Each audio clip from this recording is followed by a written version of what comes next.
This is Teaching for Student Success. I'm Stephen Robineau. In Episode 6, Ungrading, Renaissance Humanism and the Challenges of Assessment, we talked with Susan Bloom, editor of the book, Ungrading, Why Rating Students Undermines Learning and What to Do Instead. Dr. Bloom introduced us, well, at least me, to ungrading as a call to arms to motivate student learning by changing the way students are evaluated. In Episode 13, Stress, Grades, and the American Way, Time for a Reboot, we talked with Dr. Josh Eiler about the stress students experience and the role grades play in that stress, and how ungrading might be used to reduce student stress while simultaneously improving student learning. Perhaps you've heard of ungrading and dismissed it, or thought about it but decided it wasn't the right time, or decided it wasn't for you or your students, or thought the whole idea was insane. Or perhaps you don't know anything about ungrading at all. Perhaps this is the first time you've even heard the term. Whatever your prior knowledge is or isn't about ungrading, please listen. In this episode, we have a conversation with a Teaching for Student Success listener about how, after listening to episodes 6 and 13 and reading the book Ungrading, how this faculty member climbed to the top of the high dive and took a big leap into the pool of ungrading. This is her story, and maybe the story about her students. I'm excited to welcome Dr. Sue Steiner, professor in the School of Social Work at the Chico campus of the California State University, known as Chico State. Sue has been teaching for 30 years and has published, among other areas, in the area of teaching effectiveness, particularly in the value or lack of value of the student evaluations of teaching, which I've talked about a number of times on the show. Dr. Steiner's primary interests currently, both in teaching and research, are in community building and community organizing, social welfare policy, poverty, and housing. Sue puts her research and interests into practice. She has started a number of nonprofits in the California North State to address issues of housing, health, and poverty. Welcome, Sue. Thank you for joining us on Teaching for Student Success. Thanks, Steve. Happy to be here. I'm happy to have you here, and thanks for coming to the podcast. So you listened to our ungrading episodes with Susan and Josh. You read the book by Susan Bloom and decided to test out some form of ungrading with your students. Can you talk about that? What was it about ungrading that struck you or appealed to you? You know, I've struggled with grading since the very first class that I taught. Assignments were generally papers, not tests, and grading felt really subjective to me. I couldn't really figure out whether or how much to grade on writing versus content. And in both areas, I knew that students came in with dramatically different knowledge and skills. Most of the difference was based on things outside of their control, like our unequal K-12 education system. I knew that some students had a lot of time to work on school things because they didn't have kids, they didn't have other family responsibilities, they didn't have to work to fund their education. And it was harder for them to get their schoolwork done. And so to have the same expectation for students, knowing that they had skill and knowledge that was unequal coming in and that they had different responsibilities in their lives. Also, some of them struggled with coursework more because English was not their first language, because they learn in different ways, what some people call learning disabilities. I struggle with that concept. But we learn differently, and so the way that we teach is difficult for some students. So grading never felt particularly fair to me. And over the years, I tried a whole variety of different approaches to changing how I graded. You know, for example, I tried things like I got rid of tests years ago. First, I got rid of time tests because time tests make no sense to me. And then I got rid of tests in general. And then I shifted my practice to having early draft assignments not be graded so they could do some work and then see if they could improve by the end of the semester. And then I was grading just end products. And all of that helped a little bit. I felt less bad about grading, but it never felt right and it never felt fair to me. For some reason, listening to both of those podcasts, particularly the first one on ungrading, really got me thinking about maybe there is no way to fix how I grade and to do it fairly. And it really shoved me to think about, do I just want to get rid of grades? The thing that poked at me the most, I think I've known for years that it wasn't students' fault that they came in at different levels. It's because of how unequal we are as a society based on class and race and gender and disability. So I think I knew that at some level, but hearing Dr. Bloom discuss it on the podcast, that we reinforce that oppression when we continue that process, just spoke to me in such a clear way. And when I know that something I'm doing reinforces sexism and white supremacy and all these other pieces, when I continue to do it, even though I know that that's what it's doing, that's unethical to me. And I couldn't cross that line anymore. So I just decided I needed to stop grading, period. Yeah, I gave it a try. Wow. There's so much in there. Well, I just love the way you started by talking about the inequity of that students bring to the table, right? As a result of the society that we live in, right? So you just opened up this huge, complex box that so many people don't even think about. I saw something on Twitter the other day. I freaking hate Twitter, and I'm actually leaving it. We have it for the podcast, but I'm going to something else. And somebody made a comment about, don't you think the difference in grades has all to do with how much time students spend outside of class thinking about the topic? And I responded and said, oh, well, maybe they're thinking about where they're getting their next meal from or whether they have a roof over their head or not. The lack of sensitivity to understanding the complexity of students' lives and their backgrounds was shocked me. Yeah. I mean, I don't know. It shouldn't have shocked me, but, Yeah.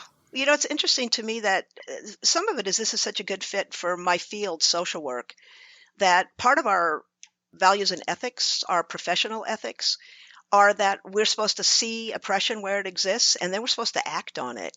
So when we see how biased the grading system is and how it reinforces historical patterns of bias and all of the isms, my ethical obligation as a social worker to do something about that. And so to not do it, and I think I pay attention to it because we talk about this a lot in the field and we talk about the inequity. Yet, as the gentleman whose name I'm blanking on in episode 13, Josh Eiler, as he was talking about, it's so interesting that we see these problems exist, but institutionally we don't do anything about them, not to make major change. To see this in social work and know this from a social work lens and not do something about it just seems wrong and unethical. The second piece of that, there's a big push in social work now to look at trauma-informed practice so that we try and understand people's trauma and look at people's experiences and their behavior through a trauma-informed lens. I think trauma is so involved in a lot of this and why people struggle and why there are mental health issues and why people are struggling in academia right now. Again, it feels unethical and hypocritical to me to be aware of this and to look at it through a trauma-informed lens and not to do anything different. Right. Or differently, as my English teacher mother would say. It's good to have one of those. So I want to come back to that. I want to come back to this notion of that the field has responsibility here. If you see bias, the field it has to take action. So if I don't come back to this, I wrote a note, remind me, we're going to come back and talk about that later. So how long have you been ungrading now? How many classes have you tried this in? Roughly how many students? Tell us about the parameters of that. Class sizes. Are these all graduate classes? I know at least some of them are. Okay. Yeah, I'm just teaching 2 classes a semester now.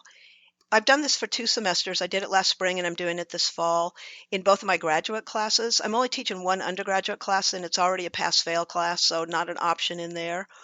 And I don't think I will ever do grading again in any class that I teach.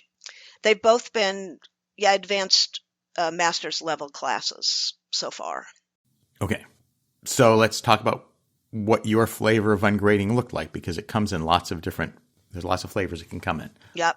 What did you decide to do? How did you decide to approach this? I did a couple of things. First, I had the students listen to the Ungrading podcast and asked them to come in the first day and let's talk about it and talk about their experience with grades. So that was great to start a conversation. And I spent a lot of time talking to them about why I want to do this.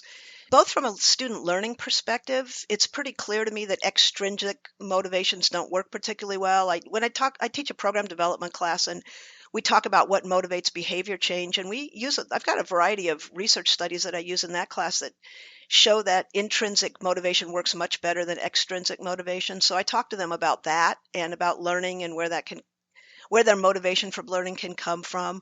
And I talk about the bias issues built into our grading system. First of all, I have to say it created a fantastic conversation for the first day of class as a way for me to get to know them and them to get to know me a bit more. And to be able to tie that in again to social work values and ethics was very useful. And then I basically said to them that they were going to grade themselves over the course of the semester, that I was going to give them the same assignments I always do with a lot of written feedback, which I give, but no points attached to it. And at the end of the semester, they're going to write a couple of paragraphs to me talking about how much they learned in the class, how much effort they put into the class, how much effort they put into assignments, where they thought they did really well, where they think they could have done better, and then to give themselves a grade. And that I would honor their grades with two exceptions. If they didn't hand in work, I'm still playing with this and trying to learn how to do it, I think. But if they didn't hand things in, then I was going to grade them. And they're working in groups in both classes. And if they didn't show up for their groups, that I would grade them. So that was kind of the parameters I set on this. I love that actually on day one. So day one, they come in, they've already listened to the podcast. So they did some pre-work coming in. So on day one, you really dove into this issue with them so explicitly. I mean, that was the whole intent of the first class, was to talk about that. I think that's very cool. I can't imagine what that discussion was like, but it must have been really interesting. It was great. Different than any way you've ever started a semester before. Mm-hmm. I usually talk about a variety of things in the first class. One of them is this idea, and I'm not sure if this is related here or not, but neutrality, that there is no such thing in my mind of neutrality. There's no neutral education and there's no neutral social work, that we're either supporting oppressive systems or we're actively working to end oppressive systems, and that grading isn't neutral and it can't be neutral because of the bias that's structurally built into our entire society. And so to go along with grading, it's reinforcing an oppressive system. So that led to a lot of interesting conversations about education as not neutral and how we are either, again, getting them to be change agents or getting them to be cogs in a wheel, and how grading fit with that and their experience with grading. And yeah. Okay, so you were already headed down this road. You were having discussions on this topic already. Yep. This was just taking a huge step forward. Yep. Of how you're dealing with it. And how did they react? You said you had a great discussion. I mean, this is the first time they've ever been in class where they said you're going to grade yourself. Yeah, they were excited about it. And every time I offer a change, I've done a variety of things of trying to shake up class over the years. Students, there's always some number of students that are a little nervous about it. Are we going to have structure in here? Are we going to have assignments? Are things going to function like that I'm used to, in a way that I'm used to? Just, one piece I forgot from earlier, one of the other things I said to them is that I know that a lot of us place a lot of our self-esteem is based on grades that we get in classes. And so that I was wondering if it was going to be difficult for some students that I'm not reinforcing the A-ness of their lives. I also said to them, if anybody wanted me to grade them, I would. And that they didn't need to decide now. They could, I've got their papers and I can keep an easy tally of points as we go along.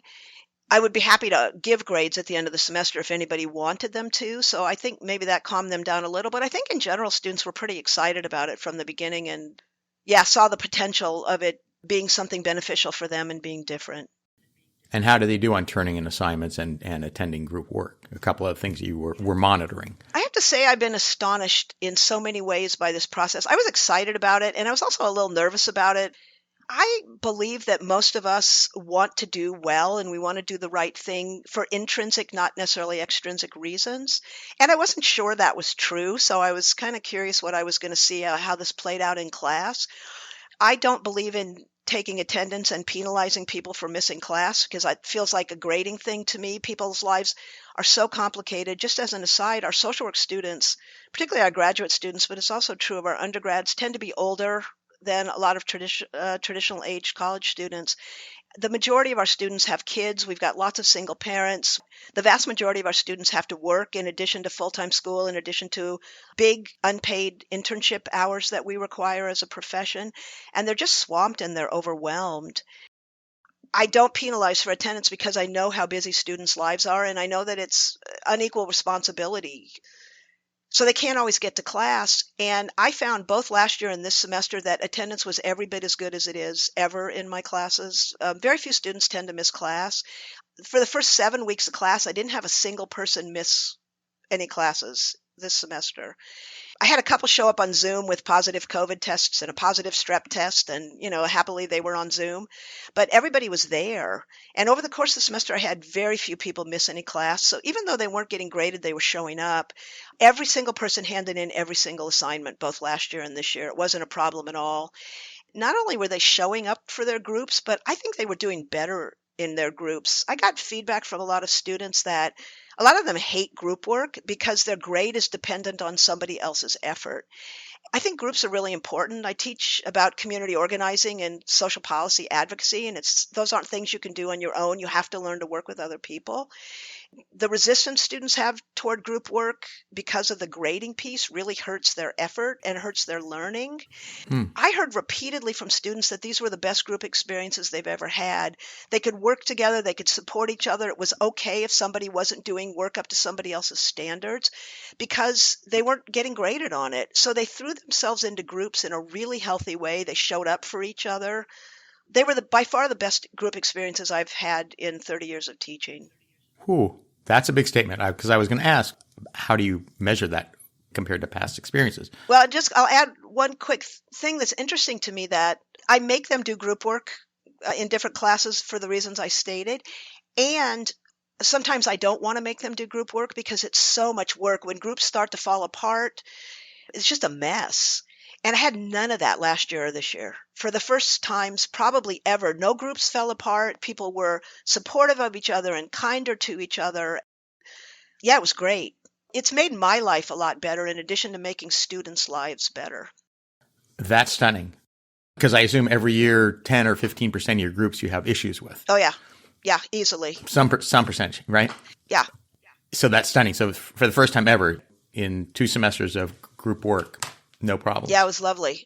And can I go on a little theme there for a second? One of the other things Please do. Well, it was interesting to me. I would like to talk in a bit about how this feels like it's helped students' lives, because that's the reason I'm doing it. But it's also helped my life. One, again, not having the group mess that I deal with every semester has been lovely. Also, I try a lot of experimental things in my classes, and this is somewhat related to the grading piece too, that I want students to have as many opportunities as they can to show me that they're learning the material, because I think we all express that in different ways. I come up with ideas for different simulations we can do and different ways we can approach things, and they don't always work. When I do something in class that doesn't work and students are getting a grade, they get extremely upset, and I hear a lot from them because they're scared it's going to affect their grades. And even when I tell them it's not going to affect their grades, they get scared it's going to affect their grades. Both last semester and this semester, when things I tried didn't work, students were like, okay, no big deal. So I got less pushback from them. They were kinder to me because they could see that this was part of their learning and not part of how I'm going to judge them in a negative way. And the third thing that was better for me is I have gotten to the point after so many years of teaching, and I hear this from colleagues all the time, just hating grading. And I realize partly what I hate in grading is comparing the last paper I read with this paper of how many points do I take off? Is this an A or is it an A minus? Is it a B? I give a lot of feedback on papers, and to just give feedback and not worry about how it compared with somebody else's paper, not think about, okay, if I take 2 points off here, is somebody going to want to talk to me for 2 hours about why I took 2 points off? It's made grading a pleasure again. So that's been great. So on your papers, did you get more interaction with students? Did they come and talk to you more about your comments on the paper so that they could go and improve the quality of the work? Absolutely. One student wrote me feedback on the survey that I did that said she had not realized before that she was very defensive and closed off to feedback, because when the feedback was attached to a grade, it sounded like she was getting punished for not doing the work as well as she could have done. And getting feedback now instead, she felt like I was just supporting her learning and helping her think about different ways of doing this. So she was much more open to feedback. And she noted that she came in and talked to me and asked how she could revise it, which wasn't even a requirement. And I had a number of students revise work and hand it in to me that wasn't required, just so they could figure out if they actually got what it was I was looking for. And I've never had that happen before, by the way, when I've been giving grades. Sorry, that's bouncing around in my head. So students turned in work. It could have been the final product. You handed it back with comments with your red ink or whatever color you choose to use of the day. They might come and talk to you about it. And then some of them worked on it and wrote it and improved the paper in a situation where they didn't have to. Yeah, I was a little stunned.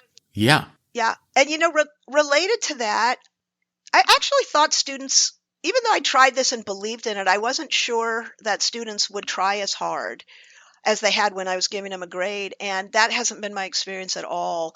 One of the interesting things to me is I had probably 40% of students, maybe 50% of students hand in drafts of papers before they submitted them. I think that's higher than normal in a class.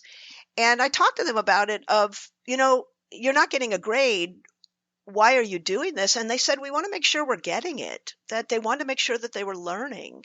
So it was really exciting to me that they cared enough to want to get feedback before it was due, even though they weren't getting graded on it. So they wanted to make sure that they were learning what you wanted them to get out of this work. Is that unusual? 2 years ago, were students coming, or let's go to pre-COVID, sometime 3-4 years ago, were students coming to you and doing the same thing, saying, hey, I really want to make sure I learn this? Or is this an unusual comment? The comment is unusual. Some students handed in drafts. I'm always happy to read drafts, and they handed in drafts before the things were due. I think the numbers are higher now than they used to be, which surprised me. Mm-hmm.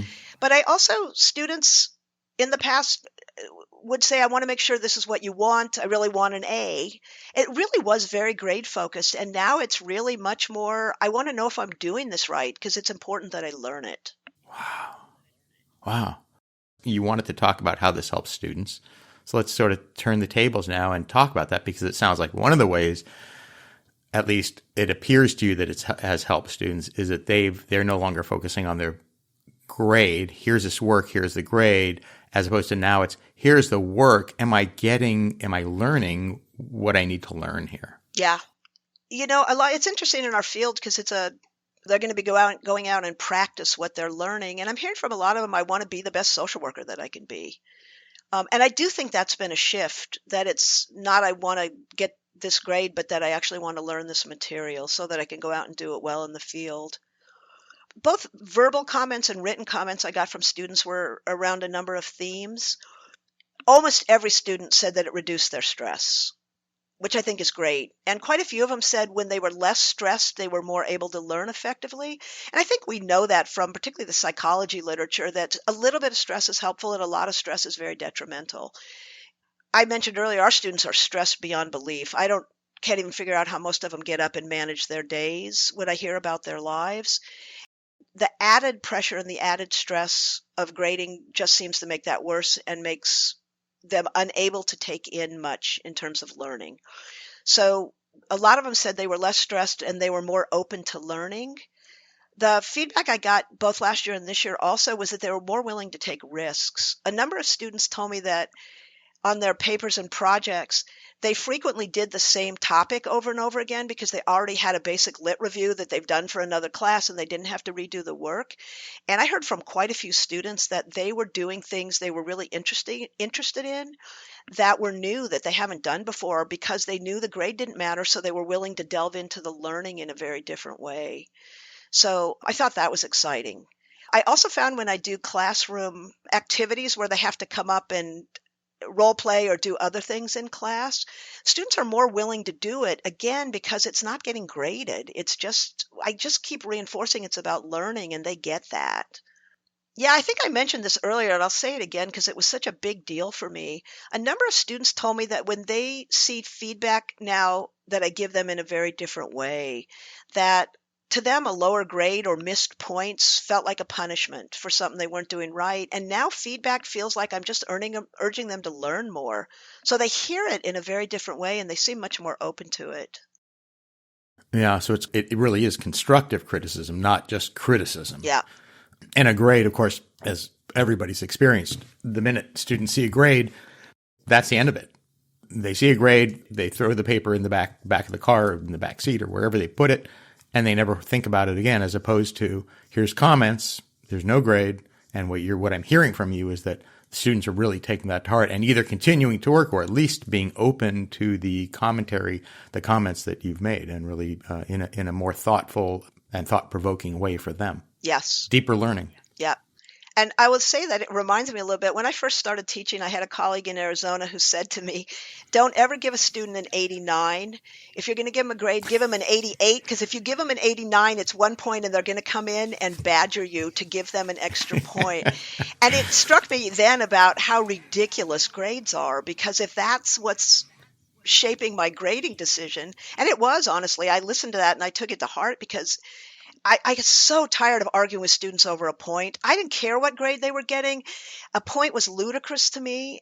Now, if they're coming in talking, it's because, you said that I didn't get this quite right. What would quite right look like? So that we can have a conversation about what is it that I need to know to do this better. Yeah. Okay, I got to make some notes here. Things to talk about. Hang on. Okay, so you've done surveys in these classes, and you've talked about some of the results of those surveys.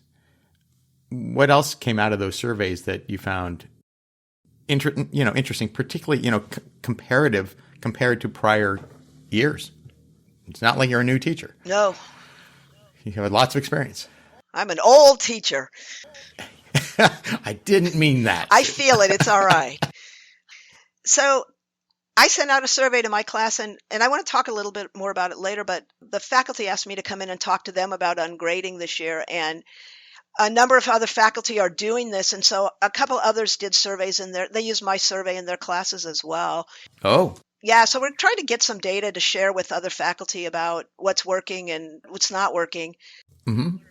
I asked the students the following: how much did they learn in the class compared to other classes? How much of the reading did they do compared to other classes? How much effort did they put into assignments compared to other classes? How much effort did they put in the class overall compared to other classes? Did the fact that the class was ungraded contribute to their learning in any way? And if so, explain how. Did the fact that the class was ungraded hinder their learning in any way? And if so, explain how. And then, given the choice of taking a class graded or ungraded, which would they choose, and explain why? And I will say 100% said to me, I heard back from everybody except one student. Okay, so let's just start right there. Yeah. You heard back from everybody but one student. Okay, that never happens on surveys. No, it was shocking to me. And they said to me that they are now my ambassadors for ungrading. I know they've been speaking to other faculty about it. They're very excited about it. The revolution begins. We hope so. I've been trying. At Chico State, anyway. 60 some odd years to get the revolution going, so I'm hopeful. So 100% of them said that they learned more or as much in this class compared to the other classes. 100% said they put in as much effort into the class and into assignments, and 100% said they put in as much or more. They did as much or more of the reading as they did in other classes. How many students are we talking? Oh, I had 20 in this class, so pretty small. So is that 20 each semester? Yeah. I had 22 last spring and 20 this semester. Okay, so we got 42 taking this survey? Yeah. Okay. All right, so the N is not 10, and no. It's not 500. But, right. Okay. Yeah. So 100% of them said they would choose ungraded over graded, which was lovely. And again, just a quote from one of them, I was concerned about what I was learning and not about the grade. The learning was enough to keep me engaged. So I heard a lot of comments like that. A lot of them mentioned that that they took risks they wouldn't normally take. One person said to not worry about my grade was freeing. I was able to learn and be creative with assignments in a way that I wouldn't have had it been graded. And the creativity paid off, and we had a really great final assignment. A lot of my classes this semester was on legislative advocacy and social welfare policy, and they had to make a commercial at the end of the class. They had a variety of choices they could do. Mm-hmm. Most of this class chose commercials, and they were amazing. Some of the highest quality I've ever seen. And I know not all of that is ungrading. Some of it's the technology that's available now that they can use to figure out how to do these things. But they all got it in just a really, just a beautiful way. Their end products were really, really lovely. So that was great. Interesting. Somebody else said, I didn't feel as much stress or pressure when completing assignments, and I felt more confident in writing what I thought instead of what I thought I was supposed to think or say. And I heard that a lot from students, that they think faculty have certain expectations of what should come in that stifles their being thoughtful or creative. And without the grade there, they really were more creative, and they explored their own take on the material and what it is they wanted to say in really new and interesting ways. Now, of course, you don't have this survey from your class from 4 years ago. Yep. So maybe all your students would say this about you. Maybe this is just you. I mean, how much of this is you versus ungrading, do you think? It's such an interesting question. I think it's both. I get feedback from students that's similar to some of this sometimes. And as I tried to change grading and make it fairer for them, I also heard from them that that was reducing stress, but not to the level that I'm hearing it now. Okay. So the volume's been turned up a lot. And I also really think the quality of their work was as good as I've ever seen from these students. And this is a class I have taught at least 30 times, probably more. So I have a fair amount of history in terms of what I expect from this class. Mm-hmm. And, different groups of students do better, some and worse over the years. And I think a lot of this, both last year and this year, is really just reinforced for me that the students can do really good quality work without the bludgeon threat of a grade hanging over their heads. Yeah. So let's talk about grades. So at the end of the semester, they wrote a few paragraphs for you, and they proposed a grade that they would like to receive for the course. They did. And mostly that was great. I am having a little bit of struggle with this, and I'll tell you where some of my the biggest struggle with this is coming in for me right now.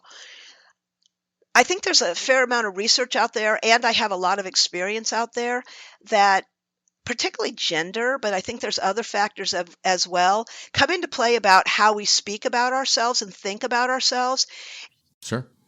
I have found over the years that men are much more willing to say, I did a great job, I'm a rock star on this. And that women are like, I did okay. I kind of did my best. And I was worried about that in terms of the grading piece. And I have seen that piece come through. So, for example, I had one woman this year who I thought did a great job in the class, had a lot of outside life pressure and missed a couple of class sessions, but she was on Zoom when she could be. And her work was excellent all semester, and she gave herself a B because she didn't do as well as she thought she could have done. I couldn't give her a B because I don't think she deserved a B. I think she did better work than some other students, and I feel like she learned more and put more effort in. So how that societal bias still comes through in terms of them grading themselves feels very difficult to me.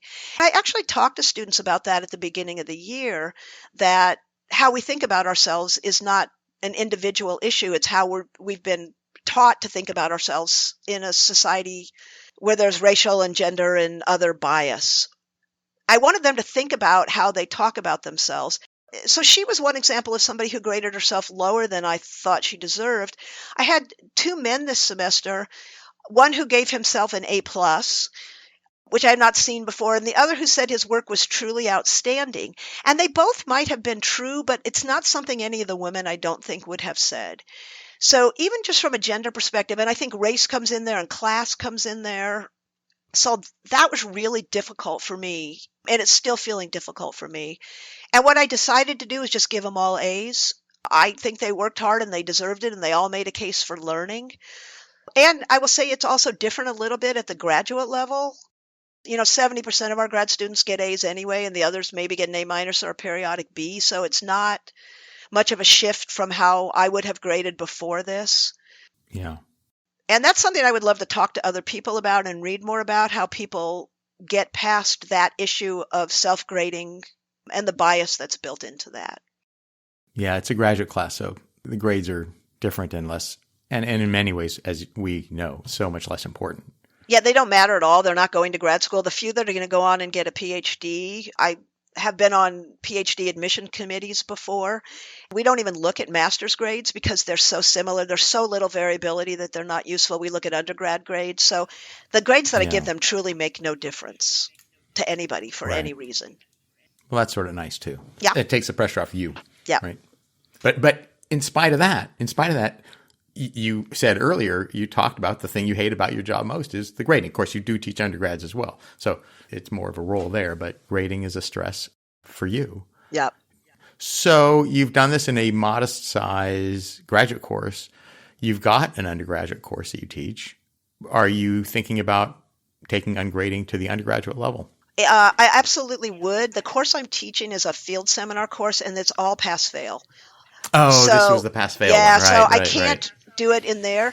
I'm hoping in the future to go back to teaching some other undergrad courses and larger undergrad courses, and 100% would do this. I can't fathom now that I know what I know to ever going back and giving grades again, because I don't think, I know there's a lot of conversation out there about reducing or getting rid of bias in grading, and I'm not sure it's possible.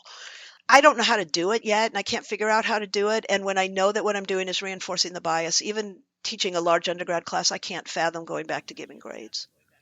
All right. So how large a class could you imagine that you could do this in a, equitably? Any. So you could 100, 150, you'd be comfortable. Yeah. Okay. Where it gets a little more challenging for me with that is spending the time connecting with students about the grade they're giving themselves, because you have less time in bigger classes.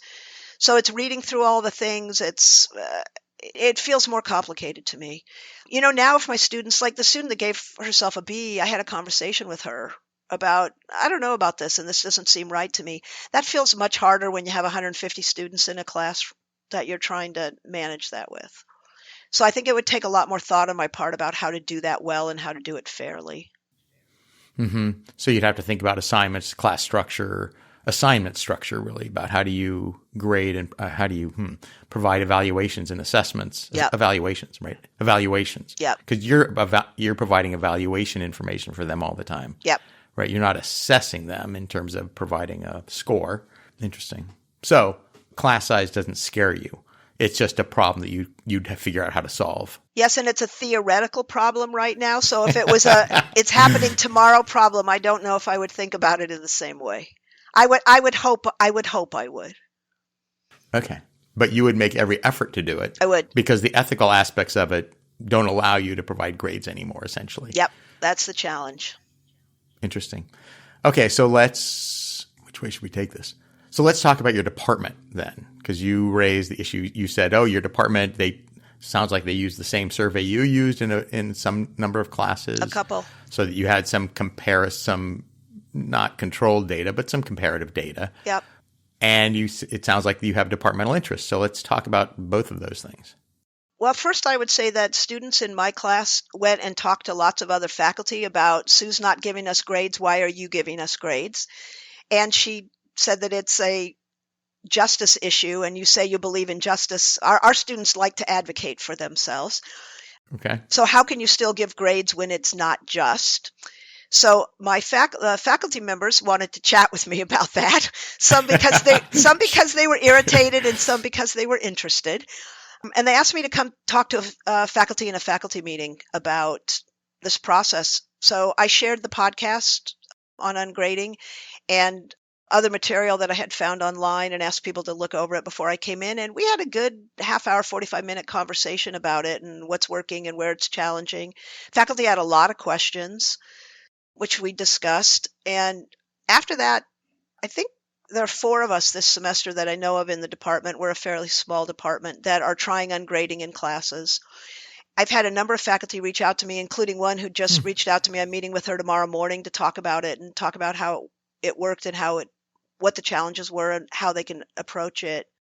We had a lot of conversation. Is this something that we would want to take on as a department and everybody do this? There were mixed feelings about that.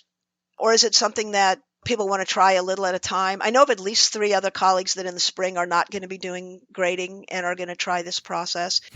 So I think it's spreading in the department as something that makes sense to faculty and something that people want to try. That's amazing. So 3 faculty in addition to you. So you'll be 4 next semester. Let's see. There's 3 of us are doing it this semester, and I think there's 4 more people that want to try it next semester. So I think there'll be 7 of us in the department that are, at least that I know of, that are giving this a try. What's the size of your department roughly? I think we have 10 tenure track faculty and a bunch more adjunct faculty. I'm not sure how many. So next semester, you've got 7 or 8 faculty that are going to be implementing ungrading in their courses. Are these 7 or 8, are any of them adjunct? 2 that I know of. So that's amazing, right? Right there. A lot of people, I think, will be surprised by that adjuncts feel secure enough in their position that they can do that, right? Because a lot of adjuncts are in places where that's probably not possible. Of course, let's note that Chico is fairly remote. It's 90 minutes from Sacramento. We don't have a lot of, I used to be at Chico State. You don't have a lot of freeway flyers there who are teaching. I mean, some might be teaching at Yuba or at some of the community colleges around. Correct. Their jobs, at least in my experience there, and I don't know about social work, we have a lot of long-standing adjunct faculty, and they actually have protection if they've been there long enough. They have union protection for their rights as well. Yep. And, we really had an interesting conversation about, will the department be supportive of this if people do it, or will they punish people for doing this? And we had that conversation around tenure, because I raised the issue that some untenured faculty might not feel comfortable about it, and around part-time faculty. Are people safe if they do this? Is it something that we are open to or actively support as a department? And I think there was a lot of very supportive conversation that this is something that we think is a good idea. It's something we want to continue to explore, and nobody will be punished for doing it. And I don't know that that will be true in all departments. And I think it is true and was believed in our department. Nice. So the leadership of the department is supportive. Yes. Yep. That's nice. We're not going to talk about the dean level issues there, about whether or not the dean is supportive. Don't say anything. I don't want to know. We're not going to go down that road. Yep. But that would be an issue. That might be an issue for tenure for some people. But with strong departmental support, that's really great to hear. Yes, and I'll throw out one other thing that we did talk about that was interesting to me, that nobody knows what grades anybody gives anybody outside of the department level. So there's no reason the dean's level or levels above that would know that somebody did ungrading if they don't raise it. So as long as the department knows about it and doesn't care, we couldn't see any risk going to the upper levels at the university. Oh, that's interesting. So institutionally, there are institutional data looking at, and I know this for undergraduate grades at Chico State, people are looking at all sorts of data that do relate to grades in particular classes. So, of course, the most obvious are gateway courses. Don't like that term, but gateway courses. How many D's, F's, and withdrawals does a faculty member have, and how is that distributed among the class diversity, right? The diversity of students, and we know that there's another injustice and another inequity that we know. And lots of people are working on. So grades are looked at, but that is interesting that in tenure decisions, right, grades aren't seen. And it's interesting for us because social work departments across the country have been accused of grade inflation often, that we don't grade like they do in the hard sciences. So for social workers, it's not unusual for social work classes to give all A's or most A's, as I said, for sure at the graduate department, but also at graduate level, but also at the undergraduate level. So I think for us, there might be a little less pressure or a little less discomfort in terms of a lot of the students are getting A's. And I think that's somewhat discipline specific. So that's interesting then in terms of grade distribution. If students are all getting A's and B's in most undergraduate courses, let's just say if students are getting A's and B's in undergraduate social work courses, then ungrading, the values of ungrading really have less to do with the actual grade that's assigned than the psychological impact on both the faculty, because it's still stressful, and on the students. It really has very little to do with the end product of what they get, of the grade that is assigned. Because in all these cases, in these cases we're talking about, grades are still assigned at the end of the day. Correct. This isn't Evergreen State where they have evaluations at the end of the day, which is the extreme end of this spectrum. And it would be great if we could all do that, but that's not where we're going. At the end of the day, you're still providing a grade. Yep. Interesting. And we actually had a little bit of a conversation in the faculty meeting of could we move to a place that we don't do that as a faculty? Could we move more or all of our classes into a pass-fail scenario? And I don't know whether that will go anywhere, and I'm not sure what that and there's pros and cons to doing that as well. But at least got people thinking about if the grades are problematic, is there a way we can get rid of them altogether as a department? And so let's talk about professional schools. So how would the loss of grades, how would if you got rid of grading, how would that affect you? What if students applied to your social work program and had no grades? How would that affect your assessment and your, how you select students? It would certainly make it more difficult. And that's one of the things that I think we were talking about as from what I've been hearing, lots and lots and lots of faculties across the country are understaffed and overworked. And so the admission process, and we hear this about law schools and med schools and other things, that the easiest thing to assess are grades and test scores because they're objective, they're in front of you, though they aren't. They look fair and easy. For us to have to go through and read evaluations of students and kind of translate that would be a big workload issue for us in terms of admissions. So that's one of the concerns that people raised. I don't know how to get around that one, actually. And the flip side of that is grades are not a good predictor of how people are going to do in grad school, the same way test scores are not a good predictor. And they're certainly not a good predictor of how social workers are going to do in the field.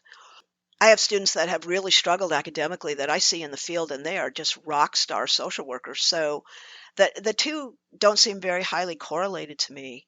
So I think it's time that we start thinking about how do we look at other things in terms of who gets into our graduate program. And I don't know what those things would be, and I don't know how do we get there in a way that is not going to be a huge hit on workload for the people that have to do this. So I have no answers to that one. Okay, so currently students are admitted based on grades and essays and... Yeah, grades is a piece of it. Essays, work experience, we take a lot of things into consideration there. Yeah. If it's only a piece of it, what if you just dropped grades and you were just left with whatever else you have? Really interesting idea, and something I would certainly raise with the faculty and have a conversation about. I mean, if you already know that grades are useless. Yeah. And, it's one piece that's the interesting problem then, too, of what about our undergraduate students if they're applying to schools other than ours that still are looking at grades? Is that going to hurt them in terms of getting in elsewhere? And my gut reaction to that is no, because as you stated, Evergreen, Hampshire College, other places don't give grades, and their students seem to do fine getting into professional schools or graduate programs. So I don't know what impact it would have. Yeah, and I don't know when students send transcripts from Evergreen or Hampshire College. I don't know all the schools nationally that do this. What do they send? Do they translate? Does the administration translate the evaluation to a grade? Do they just send evaluations? I don't know how that works. I guess I need to find that out. Yeah, it's interesting. I do know that for international students, the international office on campus goes through and assigns grades. So somebody is actually doing that. I would assume that the same is true for students that come in from ungraded schools, that somebody evaluates them. And I don't think it's been us. Mm-hmm. So I'm assuming somebody in some other grad studies or somewhere else does that. I don't know, though. It's a great question. Some black box somewhere. Yep. Let me see. So can I read you another quote? Oh, I'd love to hear it. Yeah, read me your 3 favorite quotes or whatever number you have there you want to read. So somebody in the question about did the fact that the class was ungraded contribute to their learning in any way? One person wrote, I put more effort into this class because I felt a sense of pride and ownership in my educational goals. The workload was equally challenging, and reading was also equally distributed like all the other courses. The only difference was that I felt more invested because it was a different level of responsibility and a healthy stress level. I found myself more accepting of the mistakes I made and reached out to you to explore alternative ways to problem solve, which I think was lovely and pretty much summed up the experience that I think a lot of different students had. That's amazing. I think we're going to put that on the webpage. I think we'll quote that student on the webpage anonymously, of course. I like it. I'll read you one more that I liked. Mm-hmm. I really enjoy how ungrading puts the focus on learning and takes away that pressure to try and be perfect. It also lets us dive deeper into what we are learning about instead of stressing over getting enough points on assignments to pass the class. So I think those really kind of summed up people's experiences with this. Yeah, sounds like they're doing what people talk about it, right? Which is it takes students' minds off the grades and they focus on learning and they become more invested. And I love the comment about ownership. Mm-hmm. I mean, really, if you become invested, that's ownership. Yep. And that's what we want. We want students who invest in their own learning, who own it, who become responsible for their own learning, because we can't just do a brain dump from you to them. It doesn't work that way. It does not. Yeah. Okay, Sue, I think, oh, well, actually, I'm not ready to end. So I usually ask, as you've heard at the end of episodes, about some transformational moment. Are there some transformational moments in your career that have guided you in the direction you've gone? I think I have a slightly different answer, that I have always loved teaching and learning. I grew up in a family of academics, high school teacher and then community college teacher. My sister's a teacher, and my brother has done various things, but in also teaching. I have such a passion for learning and education and teaching. A lot of students come into social work programs from groups that have been traditionally disadvantaged and oppressed in society, and I watch how incredibly much they've struggled with our education system that was developed by and for wealthy white men, and nobody else was allowed in.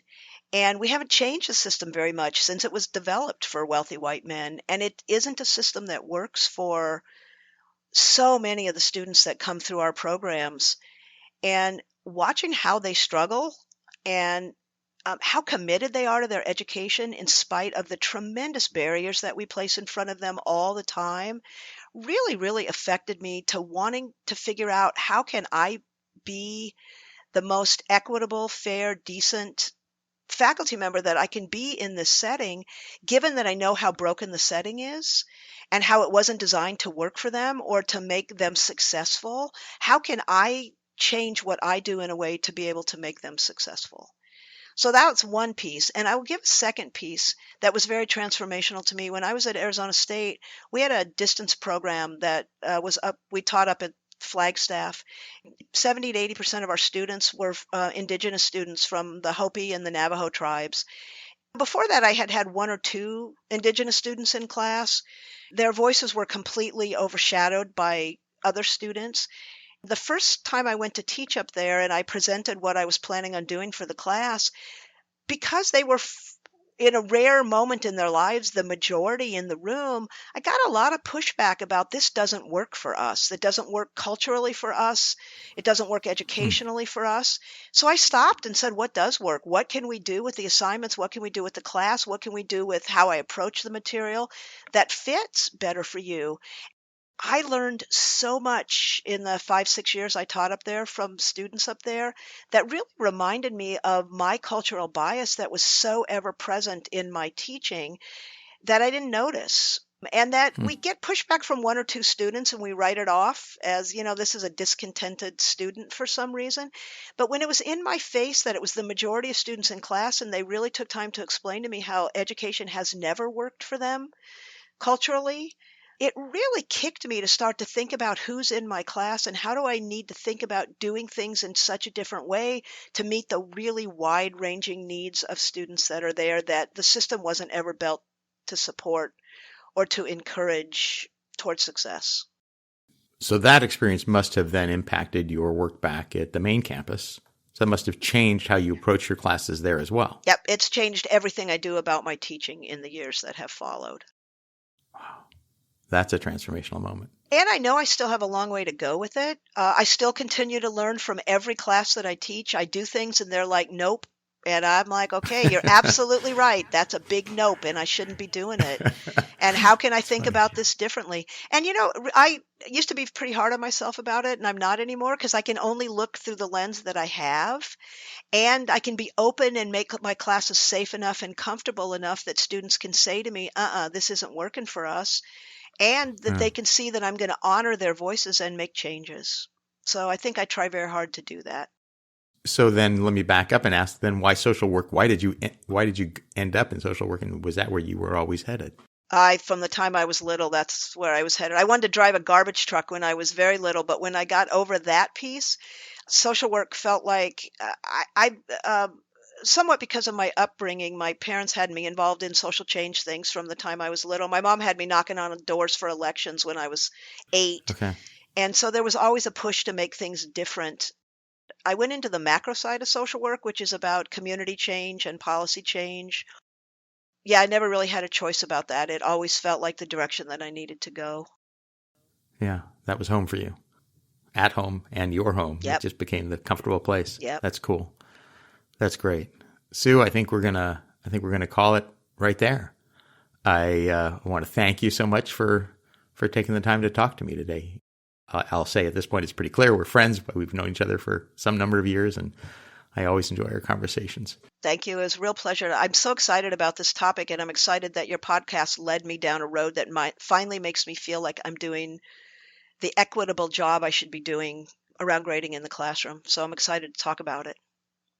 Well, nice. And thank you so much for that, because that's why I do this podcast. So it makes me feel just like this is a good thing to do. So I'm happy. Great. It's wonderful. So for more information about Dr. Steiner, her research, favorite books and papers, please go to our website, teachingforstudentsuccess.org. Thank you for spending time with us today. Please share our podcast and website with your friends, colleagues, and administrators. We love hearing from our listeners. Please contact us through our website. If an episode has impacted your teaching, please send us a note and let us know what impacted you, what you've done in your classroom, and how it's impacted your students. Teaching for Student Success is a production of Teaching for Student Success Media. Let's end this podcast, as I always do, with some music of Julius H. Some of Julius's music can be found on Pixabay.